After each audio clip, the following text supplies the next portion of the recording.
Thank you all for coming. I'm excited to have Kate Harris talk about her book. I came across her book as I do for most books in the bookstore. I was looking for new books to read, and since as you know, I read a lot of travel books. I like going to bookstores because the Amazon search engine thing always recommends books I've read. So it's I found Kate's book, I read it, and I absolutely loved it. I love her use of metaphor and imagery, and really just creates an amazing sense of place. I read it while I was writing my own book, and kind of made me angry because I was like, man, I wish my book was going to be this good.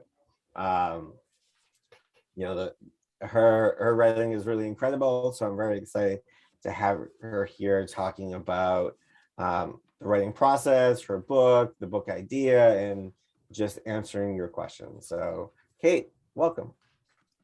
Oh, thanks so much, Matt. That's very kind of you to say about my book, and I'm delighted to be here. Thanks everyone for tuning in. I'm in my tiny little where the internet is glacial at best, so apologies if I kind of drop in and out. Yeah, I'm delighted to be here. It's one of the most thrilling things about putting a book in the world is it must be kind of akin to raising a child and seeing it go off to university or something. Like you sort of surrender it to the world, and you have no control at that point how people take it up or where it travels, and it's pretty thrilling to an author that I even asked by someone like Matt to talk about this book that came out a few years ago, and it's just a joy as an author to see people connecting with it and to see it traveling around the world. And but yeah, what is this book about? So Lancelot's book about a bike trip I took with my best childhood friend Melissa on the Silk Road, and it took place in 2011, although there was another trip in 2006 that the book also covers. And but more than that, it's an exploration of how borders make and break our world, for better and for worse, and also an exploration of exploration itself. That sort of longing to see what's around the bend, and how can that play out on the modern planet, which is so relatively mapped and tamed and paved over. And as a kid, I wanted nothing more than to be an explorer when I grew up. Or wandering out of sight around the bend to the chagrin of my parents. And I was obsessed with travel, adventure, exploration narratives, Shackleton and Alexander David Neal, who snuck across Tibet at the age of 57, this amazing French woman. I was just captivated by these stories, and I grew up in small town Ontario where, the horizon was pretty limited by like farm fields and haystacks and that kind of thing. And I just so desperately wanted to see things like a mountain or a glacier or an ocean. But I could really only travel in books for the longest time.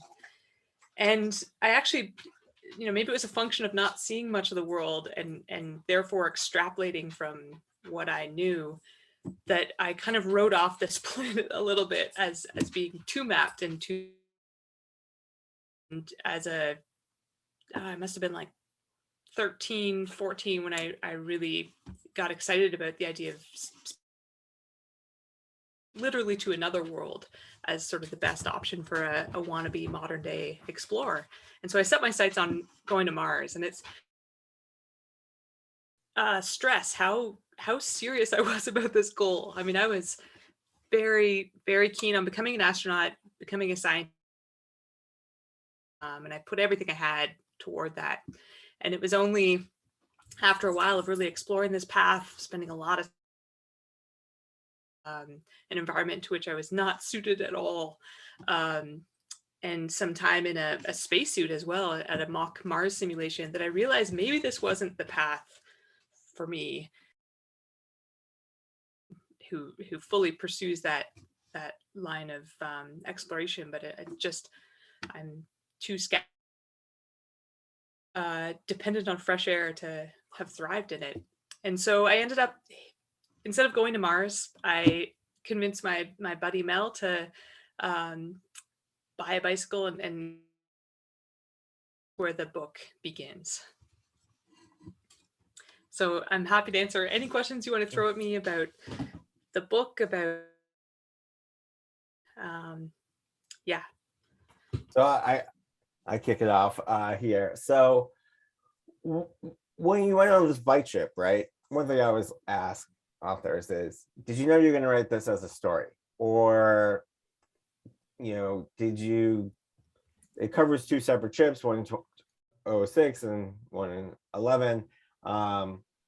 After that second trip, where you're like, wow, I have all these notes from these experiences. What if I put it into a book? How did this go from I just want to take a bike trip with my friend to now you have a book?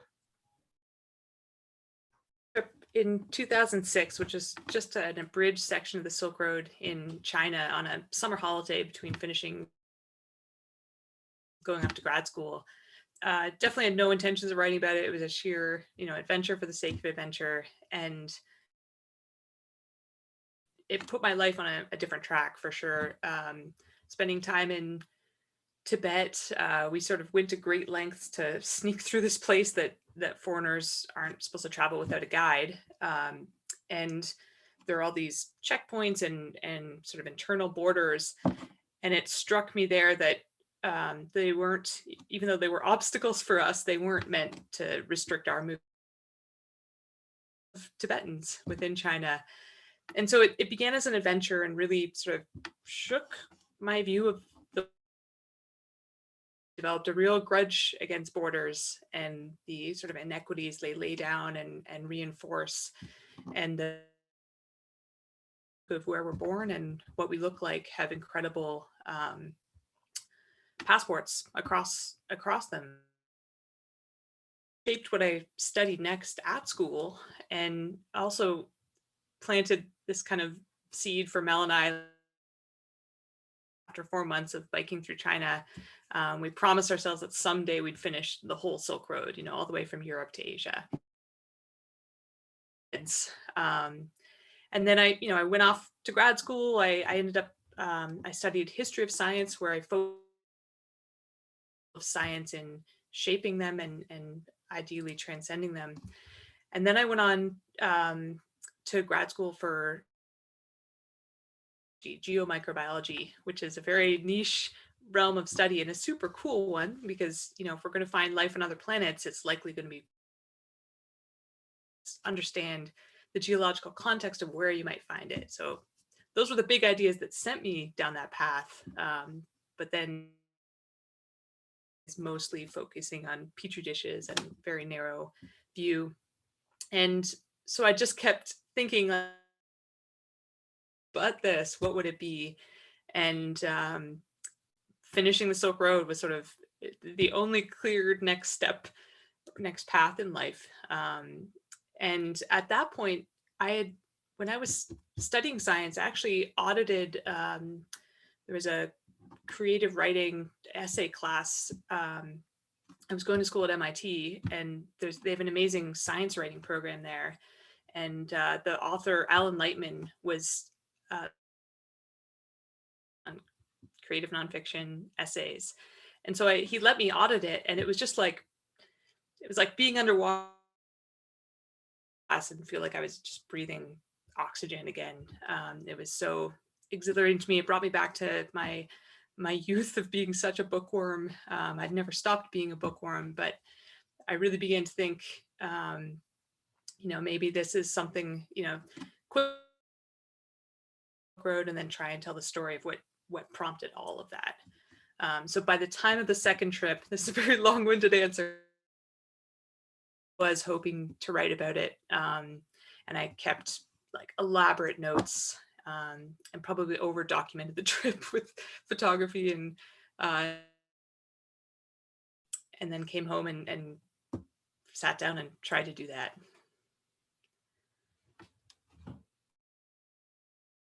I'm muting. Did you have any travel writing experience before, or did you take any sort of narrative nonfiction classes? because you're coming from a science background, so it's different than writing papers on microbiology of alien life from asteroids to writing a narrative of your bike trip.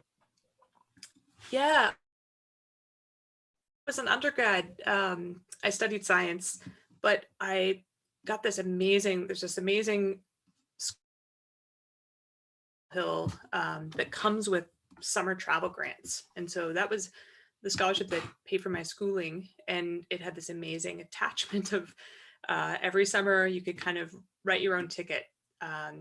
You had to have some justification for why it was sort of experiential learning, the travel that you set out, but you could kind of, choose your destination, choose your own adventure. And that was just world opening for me. And as part of just a sheer glee of getting to see these places I'd read about and dreamt about. I went to Borneo my first summer. I'd never seen an ocean, and then I was flying over one and spending time near one. And it was just mind blowing, and almost to at least share that experience with my family and friends. And so I started writing these long email updates. There weren't even really blogs, I think, in 2001, or if there were, I wasn't aware of them. So I was just sending out these email updates, and then so many people wrote back. Of course, family, they're encouraging of everything, but they're like, you should try writing travel articles from these missives. And so I did. And it wasn't until my third year university I had my first publication. It was just like in the campus news magazine, I guess. But it was about going to Antarctica as part of a research team, which was tied up with what I was studying. And that was super exhilarating to me. And then I just kind of went from there. I wrote for a tiny little magazine in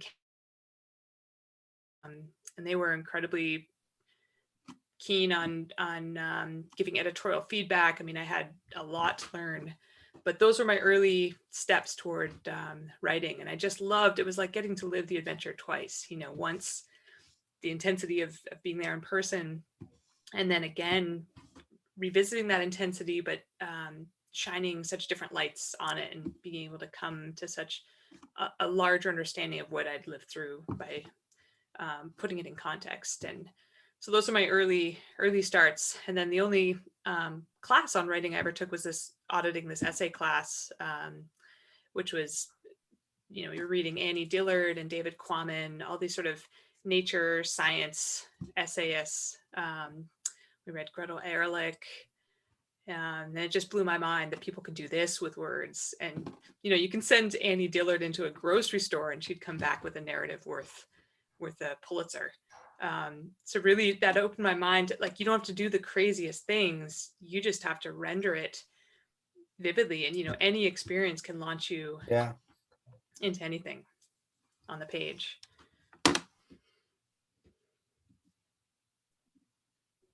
So speaking of reliving the journey, some questions on that.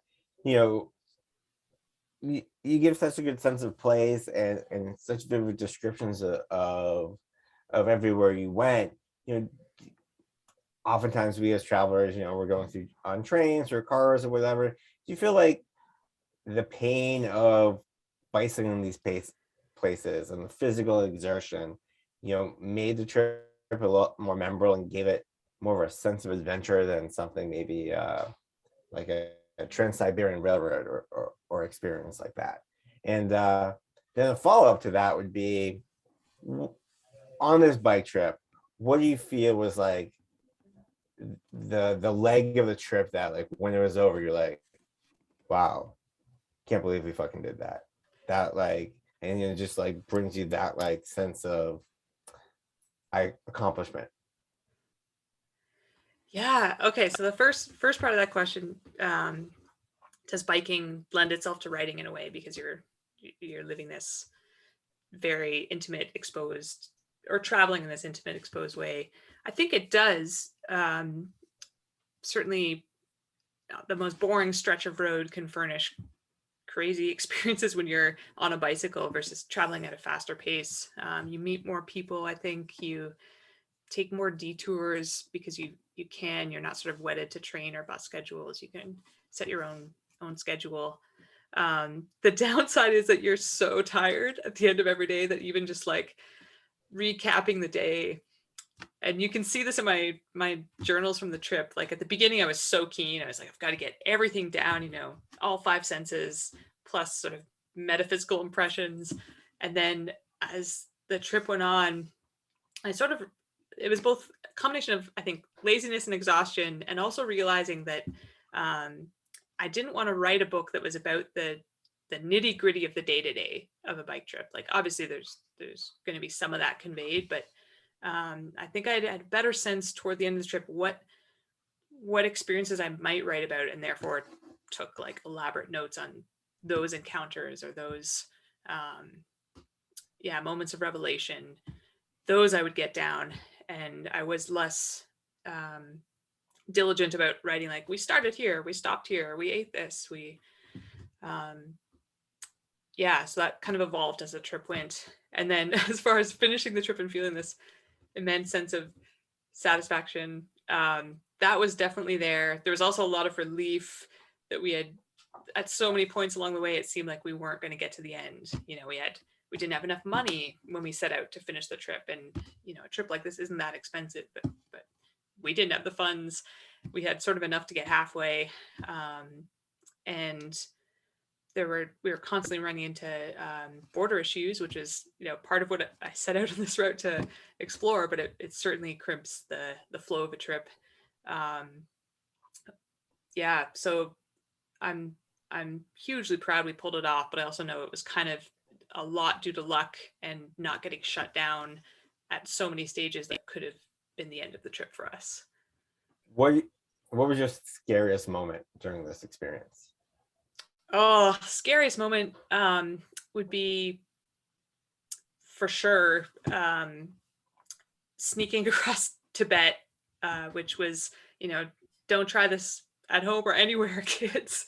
It's not advisable on so many levels, but we had gotten so far in the trip that and sort of made it through so many close calls as far as being able to continue, that we were really reluctant to not cover that ground, which is across the Tibetan plateau. And again, you still need guides and permits to cover this ground, and we could neither afford them nor kind of in a one of those traveler versus tourist superiority complexes, didn't want guides. We thought we just should go it alone, and I certainly would not advise that, because it was sketchy then, and it's way more sketchy now. We had to sneak around a military checkpoint at night, and it was probably the most terrifying thing I've done in my life, and it makes for good copy, I guess, in the book, but I certainly wouldn't try it now. And it was interesting when we got to the border with Nepal, which was our exit from Tibet, and we were stealth the whole way across the country, and that we disguised ourselves as best we could as Chinese cyclists. Like we flew Chinese flags from our bikes and were fully face masked and sunglasses, so no one could tell we weren't Chinese. And there were tons of Chinese cyclists doing the same thing, although they were legitimate and they're allowed to travel in that way. So we kind of tucked in with them, just camouflaged ourselves as them, and we didn't stop anywhere in Tibet. We didn't stop at a single grocery store. We didn't refill fuel. We carried all the food we needed for 30 days of biking at crazy altitudes. It was grueling. And then when we got to the border with Nepal, there were all these, China's moved, maybe you've traveled there more recently, Matt, but China's got all those kind of sensors like thumbprint and eye scan machinery at every border crossing, and all that was there, but it wasn't active yet. They hadn't set it up. So I knew what we were doing was really not going to be possible in a matter of months. But it was very sketchy.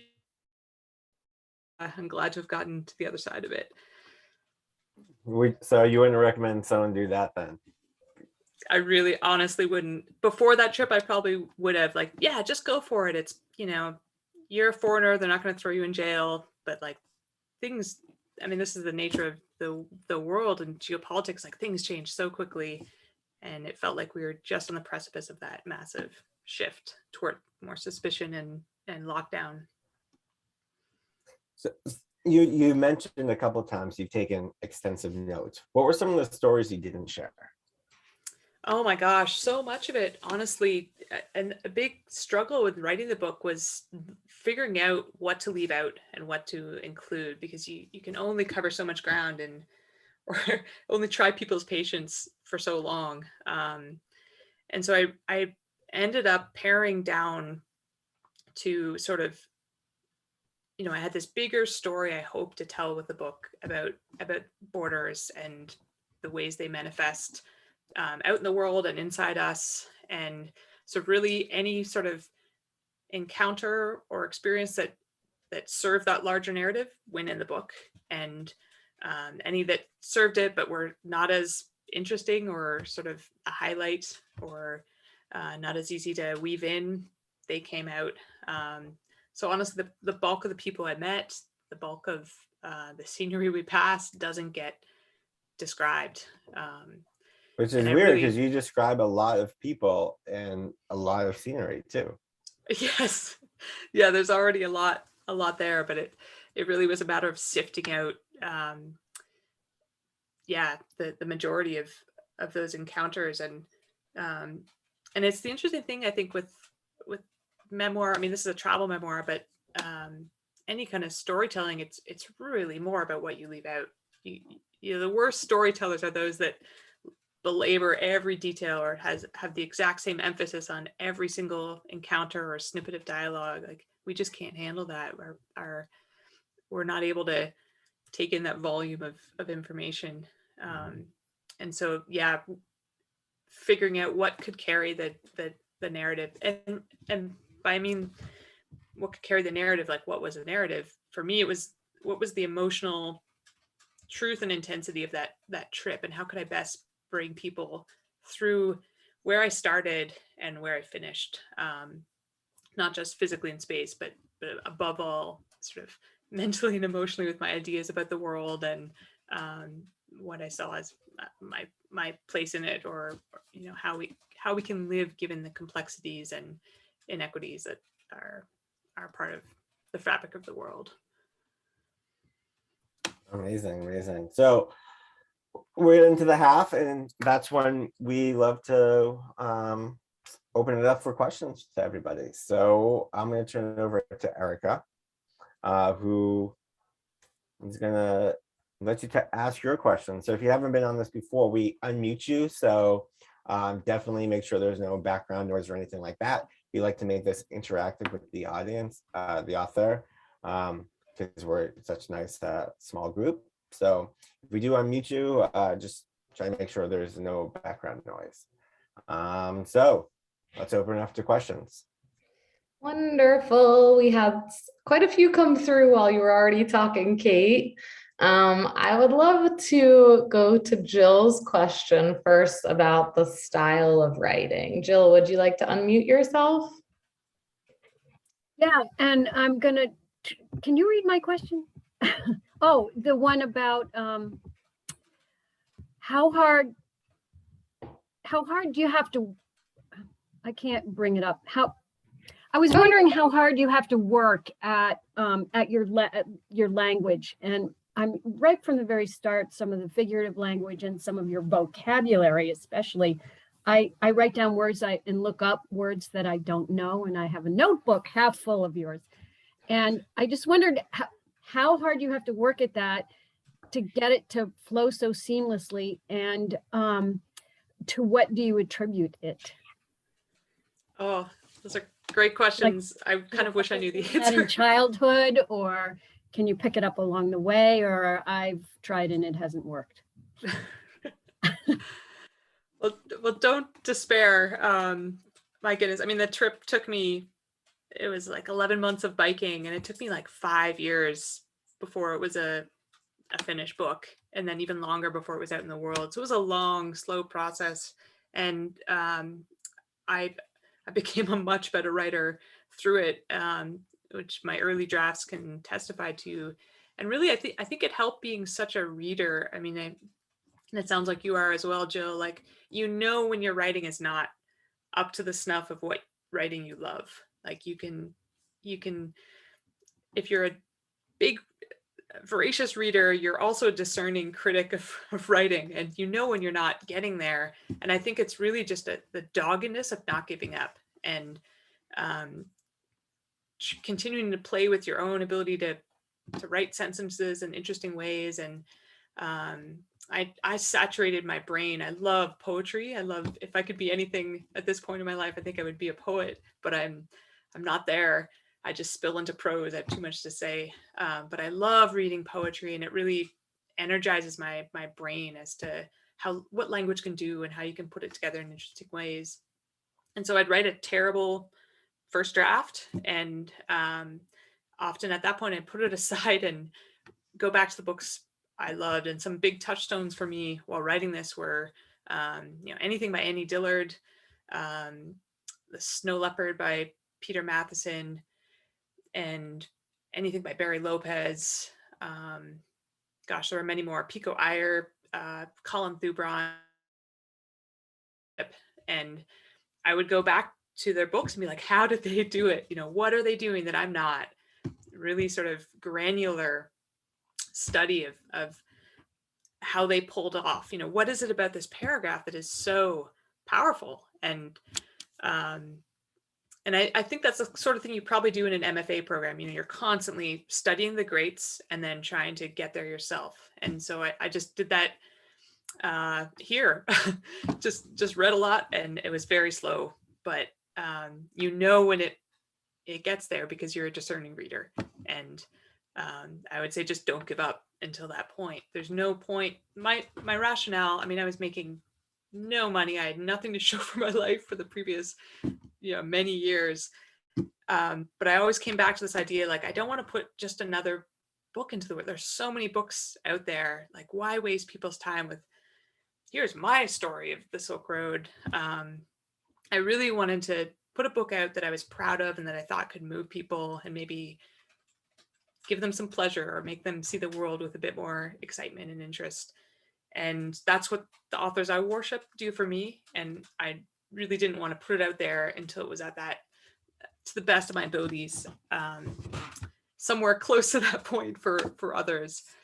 And so it just took me a long time. And I'm writing book number 2 right now, and I'm almost 5 years in terms of when I first started thinking about it and to when I'm getting close to a finished draft. And it doesn't get any easier. I think it's just, for me, I'm just a very slow, painstaking writer. And the cure has always been just to read more. If I'm stuck, read. So good luck, Jill. I hope, yeah. You just did it again with granular study. To me, that's so descriptive. Well, thank you. And, it's hard to get that to just come out of one's mouth. Yeah. I've been a bookworm since I was, for as long as I've been able to pick one up. So it's obvious. Oh, thanks. I guess for better and for worse. Thank you. I actually have a follow-up question on that. I know you talk about the books that you're worshiping, or the authors that really move you. I felt like while I was reading this, now I come from like a non-outdoorsy family. We just like saw plays all the time and played inside and did crafts. We were like not doing anything outside. And I feel like I almost had the experience that I had while watching 127 Hours, where I'm like, this really makes me want to hike. And so I was reading your book and like, just about all of the physical suffering. And I was thinking like, this sort of makes me want to take a really long bike trip, even though it sounds awful and terrible. And like, I might die, but is that like do you get that a lot? Like, have people read your book and they're like, you know what? I'm actually gonna hop on a bike for the first time ever and like do something epic. Is that some of the feedback that you've gotten? That's been some of the most thrilling feedback, honestly, is like hearing people like writing from Mongolia, like, I'm here because your book inspired me and I never biked before, I'd never done a trip before.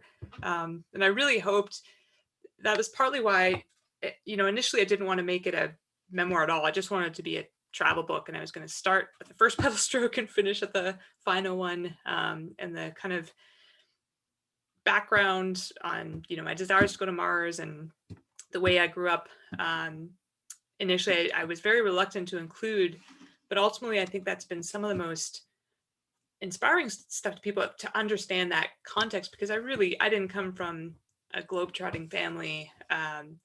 I knew very little about how to go about doing this when we set off and did it. And I hope that's empowering for people. Like, there are no excuses. Like, I didn't know a thing, and off I went, which means anyone can do it. And I've loved getting those missives from people that have done exactly that have just hit the road, or, not necessarily a bike trip, but done something different because the book made it feel that it was a little bit more possible. Yeah. So I'm delighted to hear that, Erica. Okay, don't hold me to it. Right. I don't know if I'm getting on a bike anytime soon, but it got me inspired. Nice. I like that you gave the grace of like, maybe a bike trip, maybe something else. Maybe I'll do something else that feels a little comfortable, but I don't know about this whole Silk Road and cycling forever. Elizabeth has a question. Elizabeth, would you like to unmute yourself? Hi, yeah, my name's Elizabeth. I am based in Lincoln, Nebraska, so not a super common place, but I really felt like I resonated really strongly with your book. I loved to hear the aspects that you had between your love of science. I'm a genomic epidemiologist as well, and always kind of had that curiosity, and your thing with biking. I biked the US when I was in college, and I feel like this was super inspiring to want me to get back on the bike and do something international. So I just wanted to hear about if you were thinking about incorporating another long haul cycling trip, or if you had anything on the horizons for that sometime in the future. I don't have anything on the horizon, which is a little unnerving. In part, it feels so hard to plan given the state of the world. I have many sort of dream bike trips that I would still love to do, like Mongolia. I mentioned hearing about people there. It's like, oh, I spent some time there as an undergrad, and I would love to bike across it. It's just my favorite way of moving through a place. I did do a bike trip a couple years ago now, biking basically from home, where I live in the north, further north, so from the subarctic to the Arctic along the Dempster Highway, which is road up to Inuvik and beyond, and did it in the heart of winter, so like -30 temperatures and winter camping the whole way with two pals of mine. Mel has 2 kids now, so she's less available for adventures for the next 20 years maybe. But yeah, these pals came with me, and it was just, it's exhilarating. I mean, I will never, my vision for life is to always be launching on some crazy adventure. I just don't know. I think too, because I've been working on this book number 2, which is kind of about wanderlust gone local, like exploring my backyard here, and a theme that's become very relevant to all of us during the pandemic. But I was playing with it even before the pandemic and committed to writing this book. It was like fall of 2019, and I'm still not done, but it's hard to see beyond it. I think once I get this wrapped, I'll be so antsy to explode into the world in some way, ideally on the back of a bicycle. So we'll see. Oh, that's wonderful. I'm curious now, like, has anyone else done a long haul bike trip? If you're on screen, you could raise your hand. If you're in the chat, you could say something. It's not something I've done, but Elizabeth has. Is she the only one that has done a long haul bike trip? Okay, we'll see what people come up with, but that's very interesting. Something I wish I just wanted to do, but Kate, you got me a little bit closer to that, but I don't know. I'm wondering, so having like biked the Silk Road and gone on this huge epic adventure, what are some of the lessons or habits that have stayed with you until today that sort of originated or solidified on that journey? Yeah, I would say the impulse to live small. There's nothing like a bike trip to teach you that carrying anything inessential is a burden, and really any kind of travel. If you're moving yourself and your belongings in any way around the world, more is not more. And that's sort of an ethos I've tried to live out ever since. I mean, we have this one room cabin, and really try and pare down belongings as they pile up. And a small space certainly forces that on you.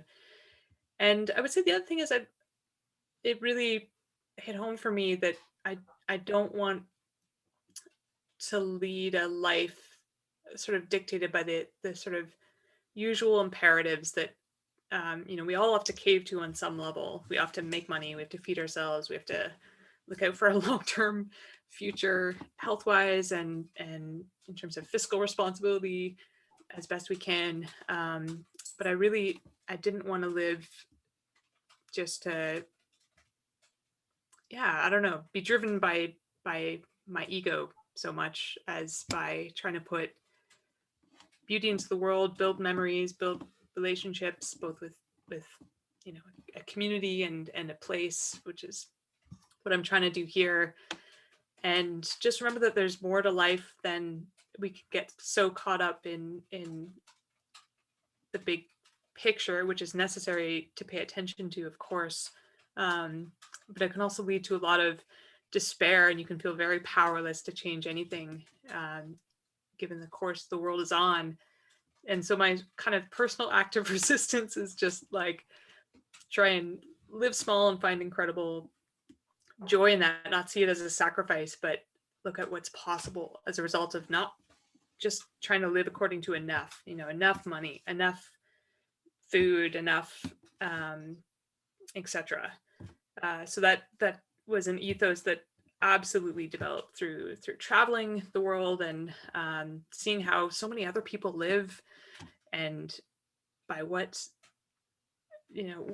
they aspire to in their life in places like Tajikistan and Turkey.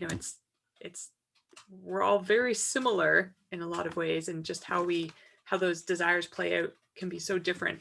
And I guess that equation between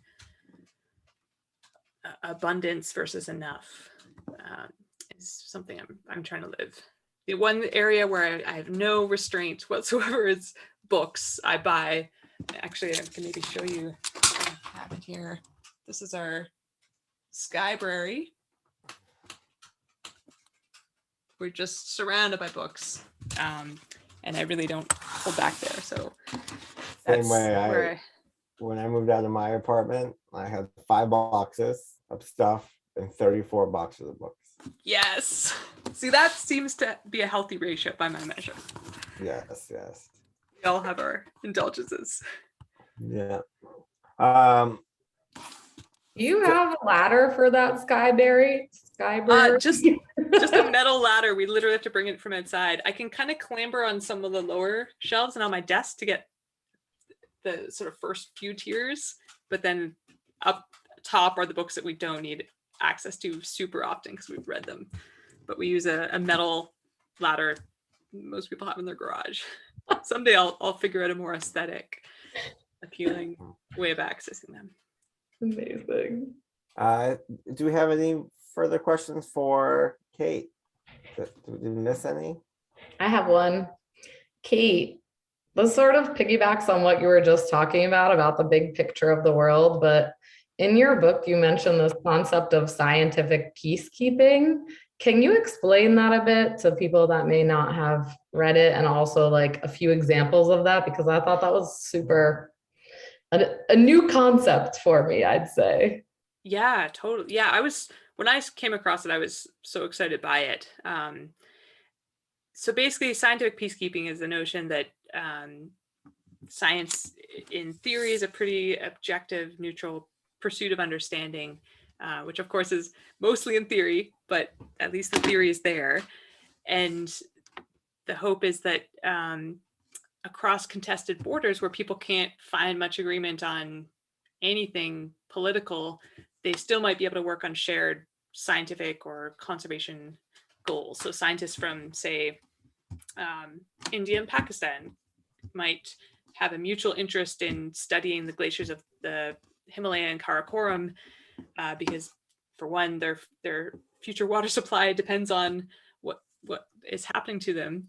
And then for another, it's sort of neutral ground on which scientists at least can meet. You know, politicians, different objectives, but scientists generally tend to be pretty knowledge-seeking people. And of course, they're people, so they have their biases and their allegiances, but that's the idea. And it's played out in really interesting ways in a few places around the world. And I feel like there's great promise for more.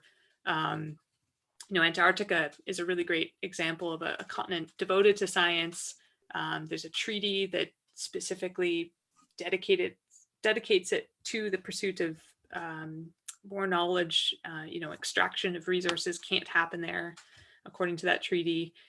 And, you know, the cynics will say that's easy to achieve for a place like Antarctica, where any mineral resources or other resources are kind of buried under many kilometers of ice. And that could very well change as the climate changes and exposes more of those valuable commodities to the surface.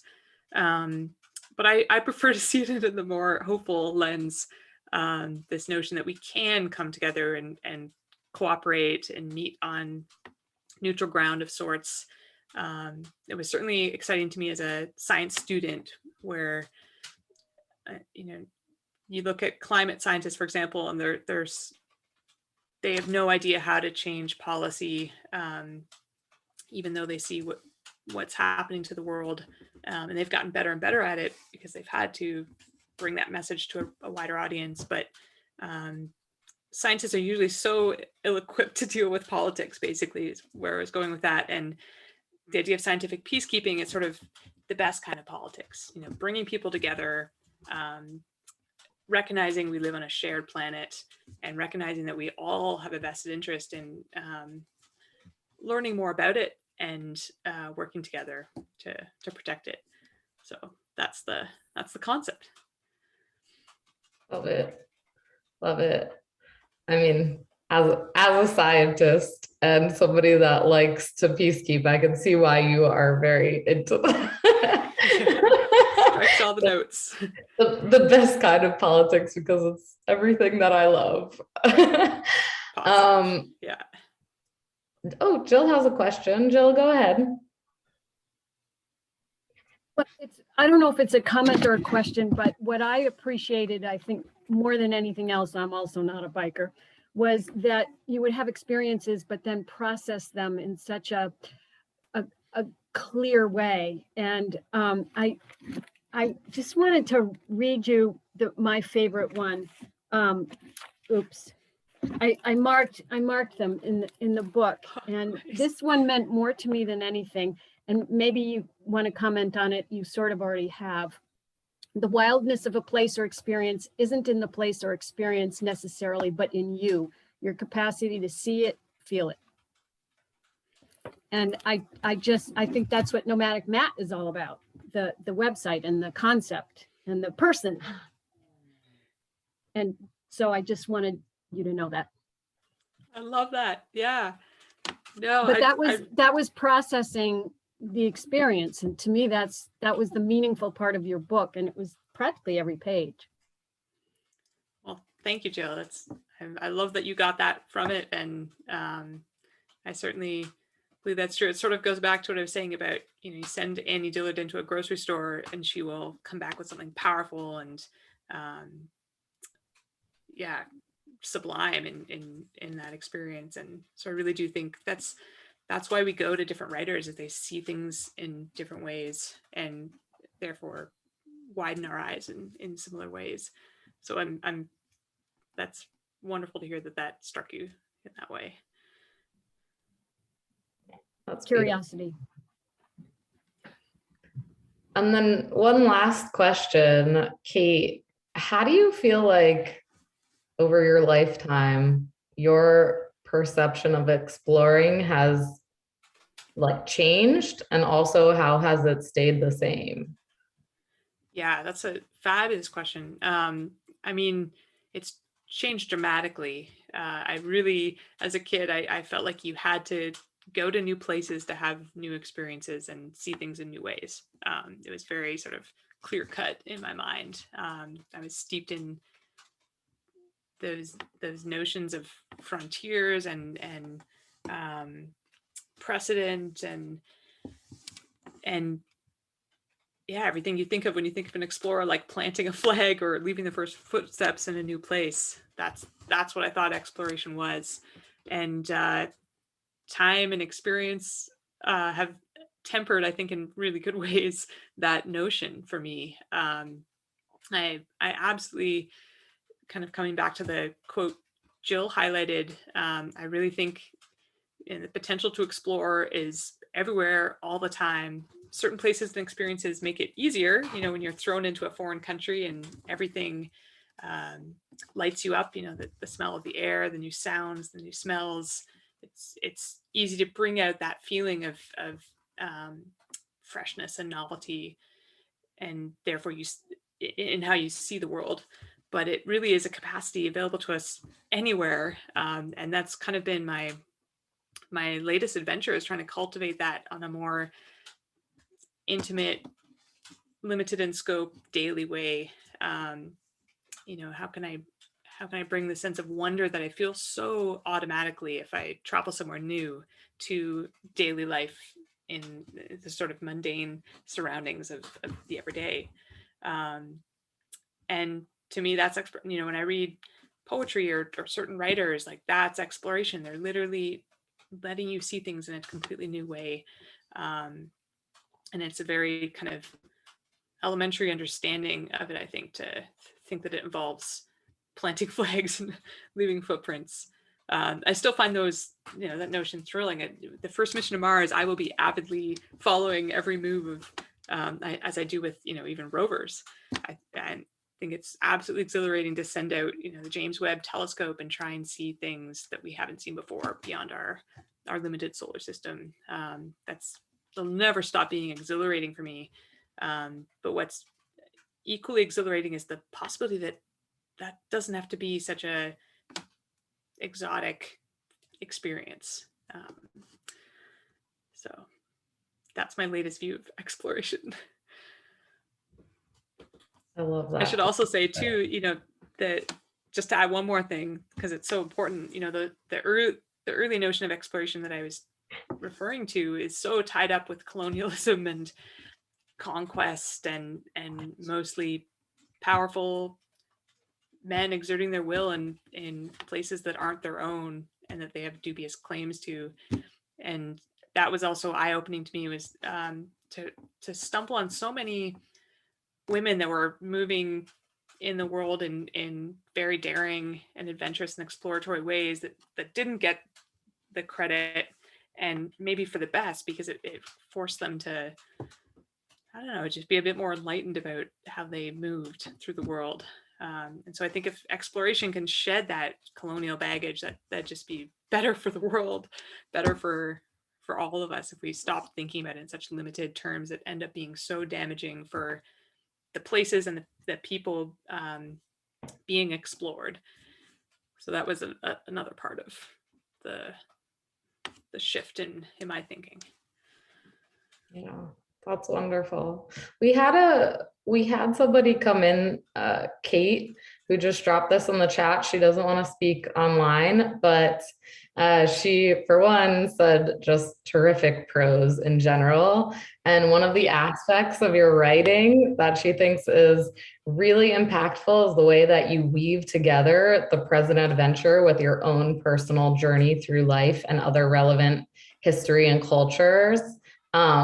And if you haven't, she's recommending, if you haven't read any of his books, another author or journalist that does this really well is Peter Hessler. Have you heard of him? Yes, he should be another one. I should have a name I should have thrown out he's earlier. great. He's I love wonderful. Oracle Bones. Oracle Bones Yeah. is incredible. Yeah, no, he's one of the greats for sure. Yeah, that's really wonderful. Well, we're rounding out on the hour here. So Matt, would you like to say a few words? Yeah, just want to say one, Peter Hessler is great. You guys should definitely read him. But two, Kate, thanks so much for joining us and talking about your book, your process, your favorite parts, and just everything in general, and answering all our questions. It's a really wonderful book. As everyone has said, it's extremely well written and filled with amazing metaphor and prose, and it's just very excited. And thank you for taking the time, to come out and spend an hour with us. Well, thanks for having me, Matt. I really appreciate you reaching out, and it's been a total joy to get to meet you and chat with you all. Thanks for your interest in my book. I really, really appreciate it. It means a lot. Virtual round of applause for Kate, everyone. If you have tuning in, everyone. Yeah.